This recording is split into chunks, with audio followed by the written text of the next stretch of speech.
Don't ever take sides with anyone against the family again. Ever. If you're watching this, you're probably a massive fan of The Godfather. Here at Bite-Sized Spoilers, we're massive fans too. In this video we'll be covering 12 things you probably didn't know about The Godfather, so let's get into it. Number 1. The studio did not want Brando. Marlon Brando is a name that is synonymous with The Godfather, but director Francis Ford Coppola had to fight to get Brando cast as Don Corleone. The studio, Paramount Pictures, were apprehensive about having such an unpredictable actor on set. After Coppola pleaded with them, they eventually agreed to cast Brando, but on 3 conditions. Number 1, he had to do the movie for free. Number 2, he had to audition. Number 3, he had to put $1 million bond down to ensure that any misbehavior did not cost the studio. After some bargaining with executives, Brando was eventually paid for the role, but his payment was much lower than other cast members. Ultimately, Brando proved the studio wrong by delivering one of the greatest performances of all time.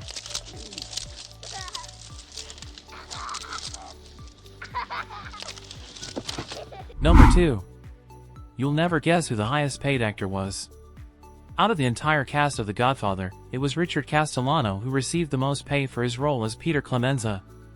Coming straight off the back of multiple award nominations for his performance in Lovers and Other Strangers, Castellano was more well-known and well-regarded than Brando, Duvall, Caan, and Pacino at the time The Godfather was cast. This is why he was the highest-paid actor, but unfortunately his salary demands for The Godfather 2 were too high, which is why he does not feature in the sequel. It's a shame because his portrayal of Clemenza is one of the standout performances from The Godfather. Leave the gun. Take the cannoli. Number 3. Brando had to read his lines of cue cards. It's hard to believe that a performance so seamless and natural could be read off cue cards, but Brando was renowned for this method, if you can call it that. It was these kinds of antics that got Brando a reputation of being hard to work with.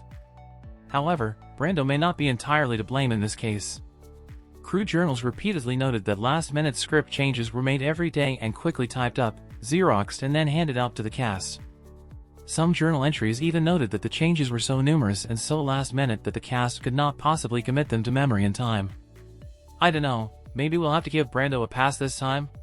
What's the matter with you? I think your brain is going soft. Number 4. The film almost didn't get made. Paramount Pictures had little faith in The Godfather and nearly shut it down multiple times. The studio had a low budget of $2.5 million for the film, which meant that Coppola struggled to get his costly directorial vision approved. For example, the studio wanted to set the film in the present day, rather than the 1940s, because period pieces are notoriously expensive to make. Coppola had to fight the studio on multiple fronts throughout production. Ultimately, it ended up costing around $6 million to make The Godfather. If the film was unsuccessful, this overspend had the potential to ruin Coppola's chances of landing another big-budget Hollywood movie. Luckily for him, The Godfather was a massive critical and commercial success, grossing over $245 million worldwide and becoming the highest-grossing film of 1972. Phew! Number 5. The infamous opening scene was almost cut.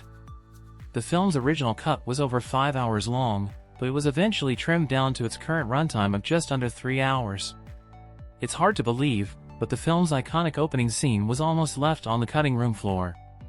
The scene, which features Bonacera pleading with Don Corleone to avenge his daughter's assault, was deemed too slow-paced by some executives. Coppola had to insist on keeping it in the film, and it has since become one of the most memorable scenes in cinema history. Good. Number 6. Brando used his Oscar to make a political statement. The Godfather won 3 Academy Awards, including Best Picture, Best Adapted Screenplay and Best Actor for Marlon Brando. Brando, however, declined to accept his Oscar.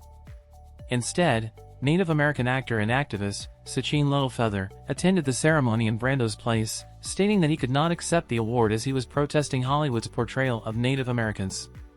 James Bond attempted to hand the Oscar to Littlefeather, but she brushed it aside to read a portion of a lengthy statement Brando had written, the entirety of which was later published in the New York Times. Brando wrote that the motion picture community has been as responsible as any for degrading the Indian and making a mockery of his character. For all his flaws on set, Brando was passionate about a range of social causes. Don't forget that. Number 7. Al Pacino was not the first choice for his role. Studio executives were not initially convinced that Pacino was right for the role of Michael. Pacino was a big name on Broadway, but only had one movie credit at the time. With other studios pumping out bigger hits than Paramount, the studio needed The Godfather to be a commercial success.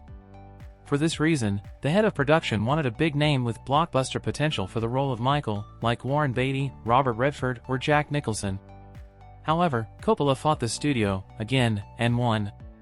Still, the studio tried to fire Pacino 3 times during filming because they were unhappy with his performance. It's a good job Coppola and Pacino persevered, because his casting as Michael is one of the greatest in cinema history. Ouch! That's gonna hurt in the morning. Yeesh! Number 8. Frank Sinatra tried to get the film stopped.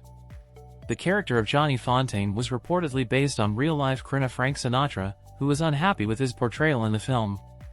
In The Godfather, Fontaine asks Don Corleone to help him get a part in a movie that could resurrect his floundering career.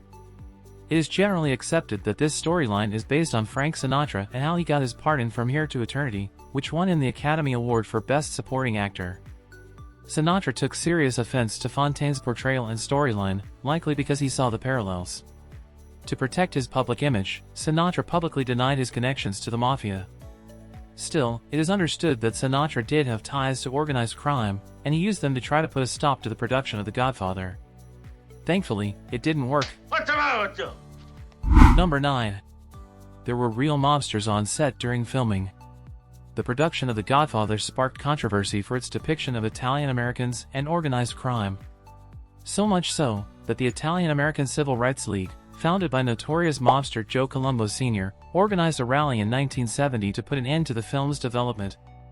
In an agreement between the writers and the League, the term mafia was removed from the script. To make sure this agreement was upheld, League members were present on the set during filming. Yes, real-life mobsters were on set. James Caan later reported that while they were on set he was able to pick up on their subtleties to help him perform his part as Sonny more effectively. It worked! My sister again, I'll kill you.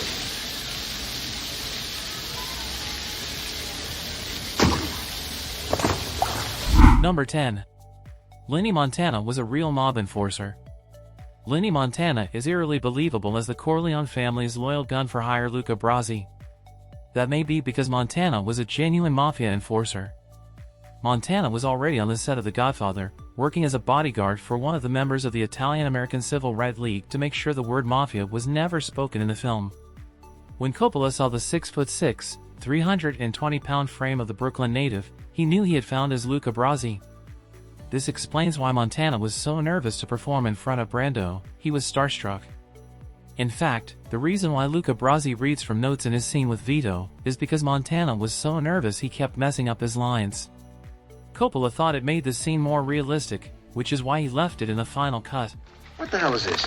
That's a Sicilian message. It means Luca Brasi sleeps with the fishes. Number 11. The score was unoriginal. The iconic score was composed by Nino Rota and Carmine Coppola. It went on to win the Golden Globe, BAFTA, and Grammy for Best Original Composition.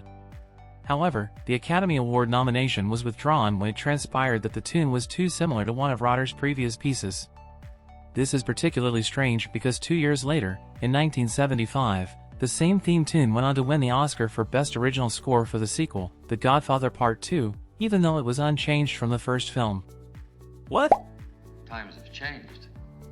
Number 12. The Cat and the Horse. We're not going to go into too much detail here about the cat and the horse because we mentioned them in another video. I'll leave a link to that video at the end. But, yes, Vito's cat in the opening scene was a stray that Coppola found in the studio lot, and, yes, the horse's head in the bed was a real horse's head.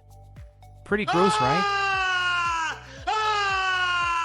That's all for this video. Let us know your favorite fact about The Godfather in the comments. Thanks for watching and don't forget to subscribe. We'll see you in the next one.